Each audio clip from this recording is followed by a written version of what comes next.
Natacha Komar, la feta, c'est une affaire de famille pour vous, d'abord, pour Absolument. commencer. Tout à fait. Racontez-nous. Alors, ma mère est d'origine grecque. Ouais. Et aussi loin que je me rappelle, mes frères et sœurs et moi, on a été obsédés par la feta. Mes parents achetaient des bacs de feta de 2 kilos dans la Saumure. Ah ouais, 2 kilos, c'est pas le petit qui est vendu en supermarché. Ça tenait à peu près une semaine dans le frigo Ah, quand quand on même. était petits. Ouais. On en mangeait à tous les repas, avec tous les plats. C'est un peu le sel Ouais. des plats pour nous, la Ouais. feta. Fromage au lait de brebis. Brebis, ouais, et un peu chèvre parfois, mais brebis surtout. Un fromage, moi j'ai envie de dire que c'est plus qu'un fromage. Alors c'est vrai qu'il est utilisé parfois dans des endroits où on ne l'attend pas. Oui, on l'utilise un peu partout, hein. C'est vraiment le sel des plats. Alors, c'est pas dans tous les plats, mais on l'utilise très souvent en accompagnement. Hum, Pour relever les plats, hum. apporter un peu de fraîcheur, ou directement dans les plats, on peut le faire cuire, on peut le manger cru, on peut Ouais. le manger en crème. Ouais. Enfin, vraiment, c'est Il y très, a, très il y a des polyvalent. variantes. Le Ouais. cœur d'artichaut picada aux noix et au capre, Oui. ça c'est un plat traditionnel, Non, c'est un plat créé. que j'ai créé en me basant sur des saveurs traditionnelles qui fonctionnent bien, comme les capres, les oignons et la feta. C'est un trio qui fonctionne Ouais. très bien. Et ensuite, les artichauts, parce que c'est bon, c'est facile. Et ouais. Et ça marche. Salade de fenouil aux pommes, pistache et feta. Pistache feta, ça Ça marche. fonctionne bien, bien sûr. Ouais. Oui, oui. Alors là, spana copita paysanne, ça a l'air généreux.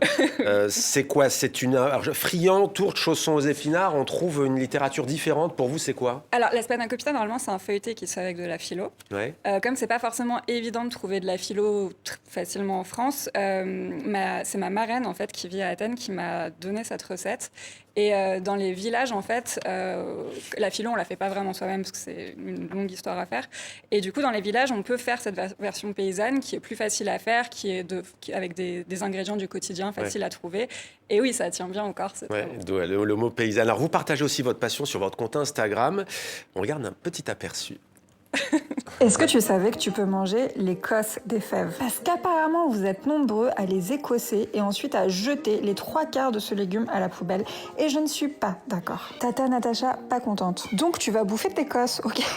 Là, je les ai coupés en tout petits et cuisinés un peu ambiance charmoula. Avec du cumin, évidemment, parce que c'est la meilleure des épices. Et j'ai mis des échalotes parce que j'avais plus d'oignons. Mais vous pouvez mettre des oignons. La recette est simplissime. Et vu qu'on mange l'écosse, on est à moins de 2 € par personne. Le premier qui me dit « Elle est où la viande ?» il retourne dans sa chambre. Mais sinon, moi aussi, je vous aime.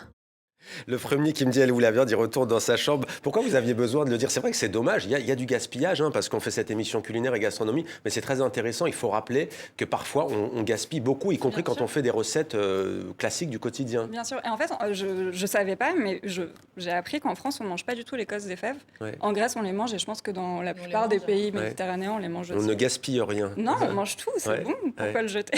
Non, c'est vrai que ça se travaille. Hein, alors qu'on retrouve aussi les patates douces farcies au quinoa à la feta, la crème de feta et pistache. Alors crème de feta et pistache, ça se consomme en dessert?